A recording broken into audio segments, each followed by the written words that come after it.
नमस्कार, मैं हूं अमित पालित और वक्त है आज के शब्दबान का। यूपी के उप मुख्यमंत्री केशव प्रसाद मौर्य ने पीएम मोदी की तारीफ की है। मौर्य ने कहा कि आडवाणी जी के नेतृत्व में पीएम मोदी ने मंदिर आंदोलन में सहयोग दिया था। वहीं केपी मौर्य ने कहा कि कांग्रेस ने उस समय भी मंदिर पर ध्यान नहीं दिया। डिप्टी सीएम केशव प्रसाद मौर्य ने कहा कि नरेंद्र मोदी अगर पीएम ना बनते तो राम मंदिर का सपना शायद पूरा नहीं होता। जो 23 सितंबर को सोमनाथ यानी गुजरात से अयोध्या के लिए जो आदरणीय आडवाणी जी की अगुवाई में यात्रा चली थी, उस यात्रा के मुख्य सूत्रधार थे, उस यात्रा में साथ साथ थे और उन्होंने देश भर के राम भक्तों का दर्द भी देखा, देश भर के राम भक्तों का आक्रोश भी देखा, देश भर के राम भक्तों की भक्ति के भाव को भी देखा। और जब वह प्रधानमंत्री के रूप में शपथ ग्रहण किए तो उन्होंने रामलला के मंदिर निर्माण का मार्ग प्रशस्त करने का काम किया। अगर उस समय की कांग्रेस सरकार ने गुजरात मॉडल अपना लिया होता, अर्थात जो सोमनाथ भगवान का मंदिर था उस मंदिर के तर्ज पर अयोध्या और मथुरा काशी के मंदिरों को बनवा दिया होता, तो वर्षों बरस ना तो राम भक्तों को अपने प्रभु के लिए इतनी वेदना झेलनी पड़ती, ना संघर्ष करना पड़ता और वह भव्य मंदिर बनकर के तैयार होता। लेकिन आंदोलन में बहुत लोगों का अनगिनत और बहुत अग्रिम पंक्ति में रह करके लड़ाई लड़ने का योगदान है। हमारे पूज्य साधु संत पूज्य अशोक सिंघल जी, तमाम राम भक्त कार सेवक। लेकिन अगर माननीय नरेंद्र मोदी जी देश के प्रधानमंत्री नहीं बनते तो शायद रामलला का भव्य मंदिर देखने का जो स्वप्न है वह साकार नहीं हो पाता। केंद्रीय मंत्री गिरिराज सिंह ने कांग्रेस पर बड़ा आरोप लगाया। गिरिराज सिंह ने कहा कि कांग्रेस को राम मंदिर से दिक्कत थी। जब ढांचा गिरा तब कांग्रेस ने ऐलान किया कि वो मस्जिद बनाएगी। कांग्रेस उस समय मंदिर बनाती तो आज किसी को मंदिर बनाने की जरूरत ना होती। गिरिराज सिंह ने कहा कि बीजेपी ने हमेशा कहा है कि मंदिर वहीं बनेगा और वहीं मंदिर बना है। कांग्रेस को मंदिर से भी दिक्कत थी। अगर दिक्कत नहीं होती तो 2 बार मौका मिला था कांग्रेस को कि मंदिर बना देती। एक 1947 के बाद तुरंत, और दूसरा जिस दिन ढांचा गिरा, कल्याण सिंह को बर्खास्त किया, कल्याण सिंह सहित 3 राज्यों को, उस दिन आपने घोषणा किया दूसरे दिन कि हम मस्जिद बनाएंगे। अगर मंदिर बना दिए होते तो आज किसी को मंदिर बनाने की जरूरत नहीं होती। भारतीय जनता पार्टी ने मंदिर बनाने के लिए पूरी लड़ाई लड़ी है। मेरे घोषणा पत्र में भी राम जन्मभूमि है और मैं इसे लेता हूं। राजनीतिकरण नहीं बल्कि भारत के अस्मिता का सवाल था और हमने कहा था रामलला हम आएंगे, मंदिर वहीं बनाएंगे। मंदिर बनके प्राण प्रतिष्ठा होने जा रहा है।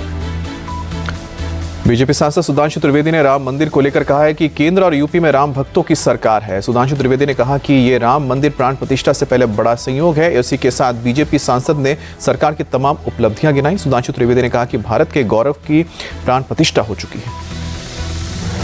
सौगंध पूर्ण होने में भगवान ने कितना सुंदर अप्रतिम दृश्य दिखाया है कि केंद्र में श्री नरेंद्र मोदी जी के नेतृत्व में दूसरी बार हमारी सरकार आई है और उत्तर प्रदेश में योगी जी के नेतृत्व में दूसरी बार सरकार आई है।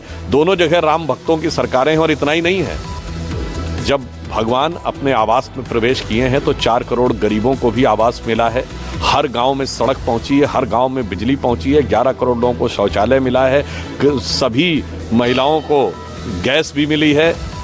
और इतना ही नहीं हुआ है, अगर आप देखें तो हम 5वीं बड़ी अर्थव्यवस्था बने हैं, 4थे बड़े स्टॉक एक्सचेंज बने हैं, 3रे बड़े ऑटोमोबाइल मैन्युफैक्चरर बने हैं, 2रे बड़े मोबाइल हैंडसेट मैन्युफैक्चरर बने और तो और चांद के अछूते कोने को छूने वाले हम दुनिया के पहले देश बने और उसका नाम प्रधानमंत्री जी ने पॉइंट शिव शक्ति रखा है। शिव शक्ति अर्थात भगवान शंकर और पार्वती।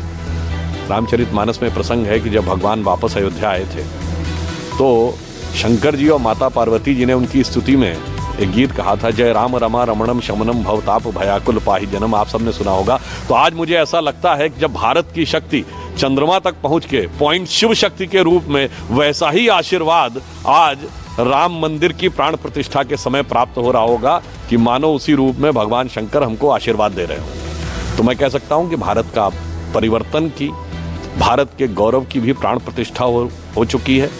तो एक पंक्ति में अगर कहना चाहूं कि अरुण गगन पर महाप्रगति का अब ये मंगल गान उठा, करवट बदला, अंगड़ाई ली, सोया हिंदुस्तान उठा। दिल्ली में आपके मुख्य मंत्री अरविंद केजरीवाल राम के दर्शन के लिए और रामलीला में पहुंचे और इस रामलीला का मंचन खुद दिल्ली सरकार कर रही है। जब अरविंद केजरीवाल रामलीला के बाद बोलने आए तो उन्होंने भी राम के गुण गाए। अरविंद केजरीवाल ने कहा कि राम राज्य से प्रेरणा लेकर ही वो दिल्ली में सरकार चला रहे हैं। दोस्तों, कल अयोध्या में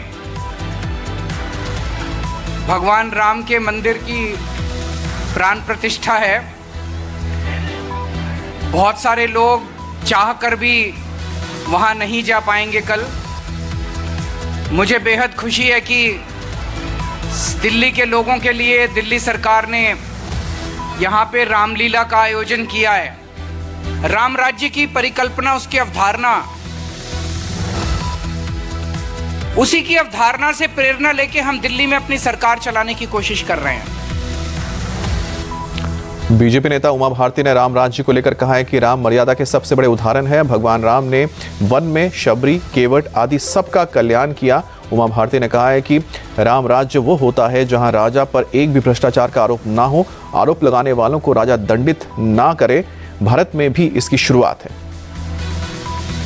वो मानते हैं कि भगवान अवतार नहीं लेते हैं, निराकार होते हैं, वो भी इसमें जुड़े रहे। और जो ये मानते हैं कि भगवान ने अवतार लिए थे, वो भी इसमें जुड़े हुए हैं। क्योंकि राम सिर्फ भगवान नहीं है, राम मर्यादाओं के आदर्श के उत्कृष्ट उदाहरण हैं कि मर्यादाएं क्या होती हैं, जिसमें उन्होंने किस प्रकार से बहुत गरीब सर्वहारा वर्ग का सहयोग लेकर के रावण का संहार किया है, किस प्रकार से जंगल में रहने वाली एक भीलनी के हाथ के बेर खा करके राजकुमार होते हुए भी अपनी क्षुधा मिटाई है और उनका स्मरण रहा। इसलिए राम राज्य में उन्होंने आर्थिक विषमता नहीं आने दी, क्योंकि उनको शबरी याद थी, उनको केवट याद था, उनको निषाद याद था, भाई की लात अपनी छाती पे खाया हुआ विभीषण याद था। इसलिए वो अपनी प्रजा की भावनाओं का बहुत सम्मान करते थे कि रावण ने अपने सगे भाई की बात नहीं मानी थी। जब उसने सुझाव दिया था तो उसको लात मारी थी विभीषण को, निकल जा मेरे राज्य से बाहर। जो अपने राज्य में अपमान करेगा अच्छी सलाह देने वाले का, वो रावण का राज्य हो सकता है, राम का राज्य नहीं हो सकता। इसलिए राम राज्य की कल्पना आती है फिर सामने युवा पीढ़ी के लिए कि राम राज्य एक आदर्श राज्य है, जिसमें शासन में बैठे हुए व्यक्ति को अपने चरित्र का उत्कृष्टतम उदाहरण प्रस्तुत करना है। उस पर भ्रष्टाचार का आरोप न हो, उस पर व्यभिचार का आरोप न हो और आरोप लगाने वाले को वो दंडित न करे।